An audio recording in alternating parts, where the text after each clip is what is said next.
ஓம் சுக்கிர பகவானே நமக. ஓம் சுக்கிர பகவானே நமக. ஓம் சுக்கிர பகவானே நமக. அனைவருக்கும் வணக்கம். பாண்டிச்சேரியிலேருந்து ஜோதிடர் முருகன். இப்போ 2 ஜாதகம் திருமண பொருத்தம் பார்க்குறதுக்கு என்கிட்ட வந்தது. நம்ம பொருத்தம் பார்த்துட்டு ஒரு 3 மாதத்துக்குள் திருமணம் நிச்சயமாகும் அப்படின்னு சொல்லியிருந்தோம். அதுக்குரிய ரெக்கார்டெல்லாம் நம்மகிட்ட இருக்குது. நம்ம அது இந்த பதிவில் பார்க்கலாம். இடதுபுறம் இருப்பது ஆண் ஜாதகம், இடதுபுறம் இருப்பது பெண் ஜாதகம், வலதுபுறம் இருப்பது ஆண் ஜாதகம். ஆண் ஜாதகம் 12/3/1998 காலை 5:20 மணிக்கு பிறந்திருக்காரு. ஜென்ம நட்சத்திராதிபதி சுக்கிரன். கீழே நம்ம கொடுத்துருக்கோம், ஜென்ம நட்சத்திராதிபதி சுக்கிரன் கொடுத்துருக்கோம். ஓகேங்களா? இது பூர நட்சத்திரத்தில் பிறந்திருக்காரு சுக்கிரன். பெண் ஜாதக ஜென்ம நட்சத்திர அதிபதி 24/12/1998 இரவு 10:18 பிறந்திருக்காரு. ஜென்ம நட்சத்திர அதிபதி சதய நட்சத்திரம், அதிபதி ராகு. சதய நட்சத்திரம் ராகு. இவருக்கு பெண் ஜாதகத்தில் நடப்பு திசை சனி திசை, புதன் புத்தி, ராகு அந்த நடந்துகிட்டு இருக்கு. ஆண் ஜாதகத்தில் சந்திர திசை, புதன் புத்தி, குரு அந்தரம் நடந்துகிட்டு இருக்கு. முதல்ல நம்ம ஜென்ம நட்சத்திர அதிபதி எப்பவுமே நம்ம சொல்லுவோம். அது பார்த்தீங்கன்னா ஜென்ம நட்சத்திர சுக்கிரனுக்கும் இந்த ராகுக்கும் நடுவே பாருங்க கிரகம் இருந்தாலும் தடை செய்யக்கூடிய கிரகம் எதுவுமே இல்லை, பெண் ஜாதகத்தில் இல்லை. அதே போல் ஆண் ஜாதகத்திலும் இல்லை. அதனால திருமணம் விரைவாக நிச்சயமானது. தம்பிக்கு ஆண் ஜாதகத்தில் பார்த்தீங்கன்னா 24 வயசு தான் ஆகுது, திருமணம் முடிஞ்சிருக்கு. முக்கியமாக கவனிக்கணும் பாருங்க, 24 வயசுலேயே நிச்சயமாகுது, கல்யாணம் நடக்குது. இதுதான் சரி. அடுத்து இது ஒரு பக்கம் இருக்கும். ஜென்ம நட்சத்திர அதிபதிக்கு நடுவில் குறுக்கே எந்த கிரகம் இல்லை, அதனால் விரைவாக திருமணம் நடந்தது. அது ஒரு பக்கம். அடுத்த விஷயம் பார்த்தீங்கன்னா தசாநாதன் ஒத்துழைப்பு கொடுக்கணும். அதுதான் ஜாதகத்தை இயக்குவது தசாநாதன். பெண் ஜாதகத்தில் சனி திசை, ஆண் ஜாதகத்தில் சந்திர திசை. அந்த சனிக்கும் சந்திரனுக்கும் நடுவே ஏதாவது கிரகம் இருக்கான்னு பார்த்தீங்கன்னா இங்கே பாருங்கள், சனிக்கும் சந்திரனுக்கும் நடுவே ரொம்ப டிஸ்டன்ஸில் இருக்கிறதுனால அங்கேயும் குறுக்கே எங்கேயும் பாதிப்பு இல்லை. இந்த ஜாதகத்தில் கேது கீழே தான் இருக்கார். சனிக்கும் சந்திரனுக்கு நடுவே எந்த கிரகமும் இல்லை. அது முதல் பாயிண்ட்டு உள்ளே வந்துருச்சு. அது ஒரு பொருத்தம் இருக்குது தசாநாதன் புத்திநாதனுக்கு. அடுத்து இன்னும் வரிசையாக அந்த விதிகள்லாம் அப்படியே பார்ப்போம். இப்போ தசாநாதன் எப்படி உள்ளே வேலை செஞ்சுருக்காங்க அப்படின்னு பார்க்கலாம்.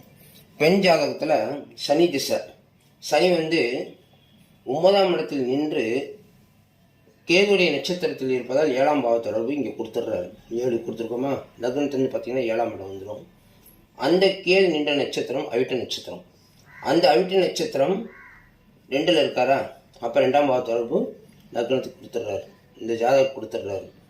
அடுத்து புதன் புத்தி, அது இங்கே 4ஆம் இடத்துல இருந்தாலும் நமக்கு இங்கே தேவையில்லை. ஏன்னா அவர் புதன் சுயசாரம் பெற்றுக்கொண்டால் வீட்டின் அதிபதி செவ்வாய் தான் வேலை செய்யணும். அப்போ அதுவும் கிடைக்கிது, 2ஆம் பாவ தொடர்பு கிடைக்கிது. இருந்தாலும் நமக்கு இங்கேயே சனியை கொடுத்துற தசாநாதனே கொடுத்துட்றாரு. அடுத்தபடியாக பார்த்தீங்கன்னா லக்னம், அந்தரநாதன் ராகு. அவர் லக்னத்துக்கு வந்த காலகட்டத்தில் பொதுவாக சனி திசை, புதன் புத்தி, ராகுன்னு அப்படி சொல்லும்போது இது குறுகிய காலம் ஒரு 3 மாதம் தான் இருக்கும். புத்தி அந்தரம் மாறிக்கிட்டே இருக்கும். புத்தி கூட ஒரு 1.5 வருஷம் அந்த மாதிரி இருக்கும். பாருங்கள், அந்த 3 மாதத்துக்குள்ள நிச்சயம் பண்ணணும்னு ஒரு வேகம் கிடைக்கிது, நடந்துருச்சு பெண் ஜாதகத்தில். இப்போ ஆண் ஜாதகத்தில் பார்க்கலாம். சந்திர திசை, சந்திர திசைன்னு பார்த்தீங்கன்னா சந்திரன் லக்னத்திலே இருக்காரா? அப்போ லக்னத்தில் கிடைச்சிருது. 2ஆம் வீடு புதன்.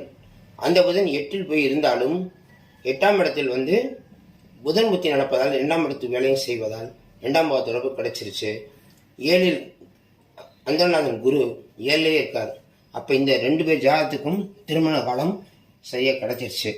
இதில் முக்கியமாக இன்னொரு சில விஷயம்லாம் கவனிக்கணும். ஏதோ ஒரு சின்ன விஷயம் பார்த்துட்டு அடுத்த பதிவு போகும். பெண் ஜாதகத்தில் ஒரு விஷயம் பாருங்கள், சனிக்கீழ் 5ன்னு போட்டிருப்பேன். அப்போ இந்த பெண் ஜாதகத்துக்கு அனுஷம், உத்திரட்டாதி, பூச நட்சத்திரம் எடுக்கக்கூடாது. புதன் கீழே 22ன்னு போட்டிருப்பேன். ஆயிலையும் கேட்டு ரேவதி இந்த ஜாதகம் எடுக்கக்கூடாது. இப்போ செவ்வாய் வேதை அப்படின்றனால மிருகசீரிஷம், சித்திரை, அவிட்டம் இந்த நட்சத்திரமும் எடுக்கக்கூடாது. இந்த ஜாதகத்துக்கு நம்ம எடுத்தது நட்சத்திரம் பார்த்தீங்கன்னா சுக்கிரன். அந்த சுக்கிரன்றது பரணி பூரம் பூரா நட்சத்திரம் பிறந்தவங்க தான் வரும். அதனால இது பொருத்தம் முதல்ல வந்தது. அதே போல் ஆண் ஜாதகத்துலையும் பார்க்கலாம். ஆண் ஜாதகத்தில் பார்த்தீங்கன்னா இந்த இடத்துல 7 போட்டிருப்பேன், இங்கே கிரகம் இல்லாதனால நம்ம வேலை இல்லை. 22லையும் கிரகம் இல்லை, வேலை இல்லை. இங்கே 3, 5, 7 கிரகம் இல்லை. இந்த 63ன்னு போட்டிருக்கோம் பாருங்க. இப்போ இந்த செவ்வாய் நட்சத்திரம் எடுக்கக்கூடாது, அங்கே செவ்வாய் எடுக்கணும், நம்ம ராகு தான் எடுக்கிறோம், ஜென்ம நட்சத்திரம் ராகு தான் எடுக்கிறோம், அதனால வேலை இல்லை. அதே மாதிரி 64 புதன், அதுவும் வேலை இல்லை. இதை முக்கியமாக கவனிக்க வேண்டியது, இந்த நம்பர் போட்டிருக்க பக்கத்தில் இருக்க கிரகத்தினுடைய நட்சத்திரங்களில் எடுத்தால் திருமண வாழ்க்கை பாதிக்கப்படும் அப்படிங்கிறத இது உறுதியாக காட்டுது. ஆனால் நம்ம எடுத்திருக்கிறது இந்த நட்சத்திரங்களை எடுக்கலை, நம்ம எடுத்திருக்கதோ ஜென்ம நட்சத்திரவி ராகு. நம்ம திரும்ப சொல்கிற காரணம் இதுதான் விஷயம். ஓகேங்களா? சரி, இப்போ பாவதொடர்புலாம் பார்த்துட்டோம், திருமணம் நடக்கிறதுக்கு பாவதொடர்பை பார்த்துட்டோம். அடுத்து இன்னும் விளக்கமாக சரி பார்க்கலாம். இப்போ 2 பேருடைய நட்சத்திரத்தை வச்சு பார்க்கும்போது சதய நட்சத்திரம் பூர்வ நட்சத்திரத்துக்கு தினப்பொருத்தம் இருக்குது, கணப்பொருத்தம் இல்லை, மகேந்திர பொருத்தம் இல்லை, ஸ்ரீ தீர்க்கம் இருக்குது, யோனி இருக்குது, ராசி இருக்குது, ராசி அதிபதி பொருத்தம் இல்லை, வசியம் பொருத்தம் இல்லை, லஜ்ஜு பொருத்தம் இருக்குது, வேதை பொருத்தம் இருக்குது. மொத்தம் 10க்கு 6 பொருத்தம். இது சாஃப்ட்வேரில் போட்டிங்கன்னா இது அப்படியே நமக்கு எந்த நட்சத்திரம் போடுறோமோ அதுக்குள்ளே காட்டும். ஆனால் நம்ம இதை அப்படியே எடுத்துடுறோம். என்ன காட்டுங்கன்னா, இந்த 6 பொருத்தம் இருந்தாலும் நம்ம அப்பப்போ சொல்கிற விஷயம் என்னென்னா, 10க்கு 10 பொருத்தம் இருந்தாலும் அதை முதல்ல சொன்ன சில விஷயம் பார்த்தீங்களா, ஒரு 4 நிமிஷம் பண்ணியிருக்கோம் பார்த்தீங்களா, அங்கே வசியம் இல்லை என்றால் இது இருந்தாலும் பத்தாமல் போய்விடும். இதுதான் முக்கியமான விஷயம். சரி, நம்ம திருமண பொருத்தம் பார்க்கும்போது முக்கியமாக சில விஷயங்கள் பார்க்குறோம். பார்த்தீங்கன்னா தெரியும், ஜென்ம நட்சத்திர அதிபதி சுக்கிரன் ராகு நல்ல நிலையில் இருக்காங்க, டிக் போட்டாச்சு. ஆத்மா ஜீவா சரீரா ஆண் ஜாத ஜென்ம நட்சத்திர சுக்கிரன், பெண் ஜாதகத்தில் சுயசாரம் பெற்று சனி கேது சுக்கிரன், இது ஒரு வசியம். பெண் ஜாதகம் ஆத்மா ஜீவா சரீரா, பெண் ஜாதக ஜென்ம நட்சத்திர ராகு சுக்கிரன் சாரம் பெற்று, சுக்கிரன்றவர் ஆண் ஜாதக இது இங்கே கனெக்ட் ஆயிடுறாரு. அதனால அவங்களை பிரிக்கவே முடியாது அப்படிங்கிற விஷயம். பிரிக்க முடியாதுன்ற அர்த்தம் உங்களுக்கு புரியும்னு நினைக்கிறேன். பிரிக்க முடியாதுன்னா டைவர்ஸ் வராது, முக்கியமாக தான். ஜென்ம நட்சத்திர தொட்டுட்டா கிடைக்காது. இப்போ சுக்கிரன் சந்திரஸ்தானம் பெற்றார், இது ஒரு வசிய பொருத்தம். அதே மாதிரி தசா புத்தி பார்த்தீங்கன்னா சந்திரனுக்கும் சுக்கிரனுக்கும் ஏற்கனவே சொல்லிட்டோம், 2 பேருக்கும் நடுவே எந்த கிரகம் இல்லாத டிக் மார்க் போட்டிருக்கோம். அதே மாதிரி தசா புத்தி பெண் ஜாதத்தில் சனிக்கும் புதன், இது சனி திசை, இது சந்திர திசை சுக்கிர புத்தி, இது ஆண் ஜாதகத்தில் டிக் மார்க் போட்டிருக்கோம். பெண் ஜாதகத்தில் அதே மாதிரி சனி திசை புதன் புத்தி. இரு ஜாதக ஜென்ம தசாநாதன் அப்படின்னா சந்திரன் இங்கே போட்டிருக்கோம், சனி இங்கே போட்டிருக்கோம். அதுக்கு 2க்கு நடுவில் இந்த கிரகம் இல்லை. லக்னத்தொடர்பு தரவரை பார்த்துட்டோம், 2ஆம் பாவ தொடர்பை கொடுக்குறவரை பார்த்துட்டோம், 7ஆம் பாவ தொடர்பை கொடுக்குறவரை பார்த்துட்டோம். இது நம்ம என்கிட்ட ஜாதகம் பொருத்தம் பார்க்கும்போது எப்போ திருமணம் நடக்கும்னு கேட்டாங்க. நம்ம சொன்னோம் 2023 ஏப்ரல் மாதம்குள்ளே திருமணம் செய்யணும். அதை விட்டுட்டீங்கன்னா 7 வருஷம் ஆகும் அப்படின்னு ஆண் ஜாதகத்தை பார்த்து சொன்னோம். ஏன் காரணம்னு கேட்டிங்கன்னா, சந்திர திசை அதோடு முடிஞ்சு செவ்வாய் திசை ஆரம்பமாது. செவ்வாய் உத்திரட்டாதி நட்சத்திரத்தில் இருப்பதால் பிரச்சனைக்குரியதாக காலதாமதமாகும். அப்படியே திருமணம் செய்தால் சிறப்பு இருக்காது அப்படிங்கிற விதி இருக்குன்றதுனால நம்ம சீக்கிரம் பண்ணணும்னு சொன்னோம். 3 மாதத்தில் இந்த கிரகங்கள் சேர்க்கைகள் கிடைத்ததால் அவர்களுக்கு 3 மாதத்தில் நிச்சயமானது திருமணம். அப்போ கூட தை மாதமே வச்சிடணும் அப்படின்னு ட்ரை பண்ணாங்க, மண்டபம் கிடைக்கல. செப்டம்பர் மாதம் நிச்சயம் பண்ணி அக்டோபர் நவம்பர் டிசம்பர் ஜனவரி மண்டபம் கிடைக்கல, பிப்ரவரி கிடைக்கல, மார்ச் மாதம் கிடைக்கல.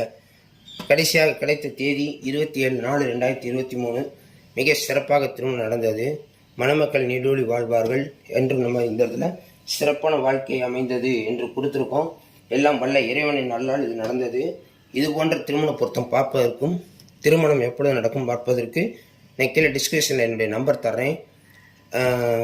நம்ம ஒரு வாழ்க்கை சிறப்பாக இருக்குன்றதுக்காக 10 பொருத்தம் பார்த்து பத்தாமல் போய் 10 நிமிடத்தில் பிரிவது வாழ்க்கை அல்ல அப்படின்னு சொல்லி இந்த பதிவை இதோடு முடித்து அடுத்த பதிவில் மீண்டும் சந்திக்கிறேன். எல்லாம் இறைவன் நல்லால் நல்லதே நடக்கும் என்று கூறிக்கொள்கிறேன். நன்றி, வணக்கம்.